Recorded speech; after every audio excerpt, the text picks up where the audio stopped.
اسلام امن اور سلامتی کی علامت۔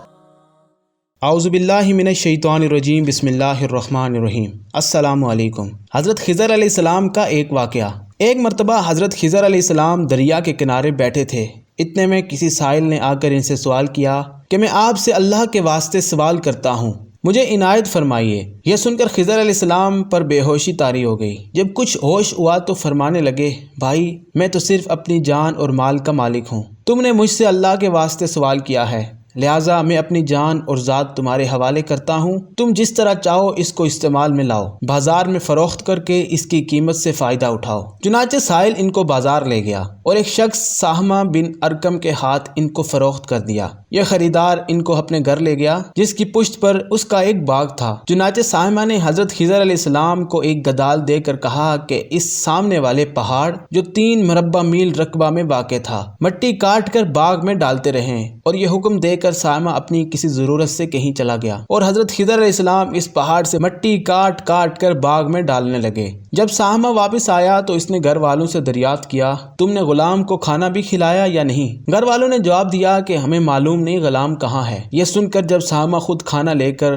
باغ میں آیا تو اس نے دیکھا کہ وہ غلام یعنی حضرت خضر علیہ السلام تمام پہاڑ کی مٹی کاٹ کر ڈال چکے تھے اور اپنے کام سے فارغ ہو کر اپنے مولا حقیقی کی عبادت میں مصروف تھے۔ یہ دیکھ کر سہمہ کو بڑا تعجب ہوا اور اس نے دریافت کیا کہ یہ تو بتائیے آپ کون ہیں؟ یہ سن کر حضرت خضر علیہ السلام پر کچھ بے ہوشی سی طاری ہو گئی اور پھر افاقہ ہونے پر انہوں نے فرمایا کہ بھائی میں خضر ہوں، جس کو سن کر سہمہ کے ہوش اڑ گئے کہ تو نے یہ کیا کیا، ان کو غلام بنا کر ایسے کام پر لگایا، یہ تو انتہائی گستاخی ہوئی۔ پھر ہوش آنے پر سہمہ نے توبہ کی اور پروردگار سے غذر خواہی کے ساتھ حضرت خضر علیہ السلام کو آزاد کر دیا اور جناب باری میں عرض کیا کہ الہ العالمین مجھ سے اس کا مواخذہ نہ فرمائیے کیونکہ میں ان کو جانتا نہیں تھا۔ اس کے بعد حضرت خضر علیہ السلام نے دعا فرمائی اور سجدہ شکر بجا لائے کہ اے میرے پروردگار، میں تیرے ہی حق میں غلام بنا اور تیرے ہی حق میں آزاد ہوا، اس پر تیرا شکر گزار ہوں۔ بعد ازاں واپسی کی اجازت لے کر جب دریا پر واپس آئے تو دیکھا کہ ایک شخص کھڑا دعا مانگ رہا ہے، اے میرے رب، حضرت خضر علیہ السلام کو غلامی سے رہائی عطا فرما اور ان کی توبہ قبول فرما لے۔ حضرت خضر علیہ السلام نے یہ دیکھ کر اس شخص سے دریافت کیا کہ آخر تو کون ہے؟ تو اس شخص نے بتایا کہ میں شازون ہوں۔ آپ کون ہیں؟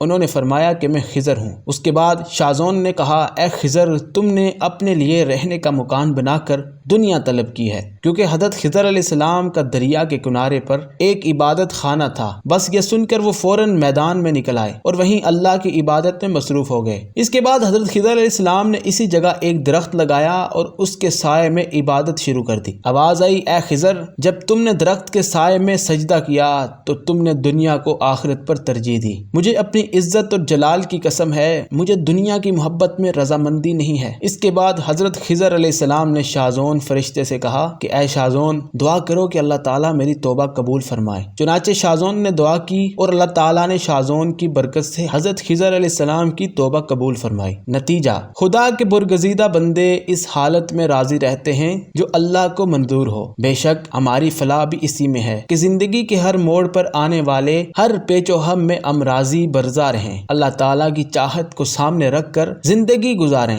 دعا ہے کہ اللہ تعالیٰ ہمیں اس واقعے سے سبق حاصل کر کے نیک بننے کی توفیق عطا فرمائے، آمین یا رب العالمین۔ دوستو، اگر آپ کو ہماری ویڈیو پسند آئی ہو تو ویڈیو کو لائک اور شیئر کرنا نہ بھولیے، اور اگر ابھی تک آپ نے ہمارے چینل کو سبسکرائب نہیں کیا تو چینل کو سبسکرائب کر کے بیل آئیکن دبا دیں تاکہ ہماری تمام ویڈیوز آپ تک پہنچتی رہیں۔ اگلی ویڈیو تک کے لیے اللہ حافظ۔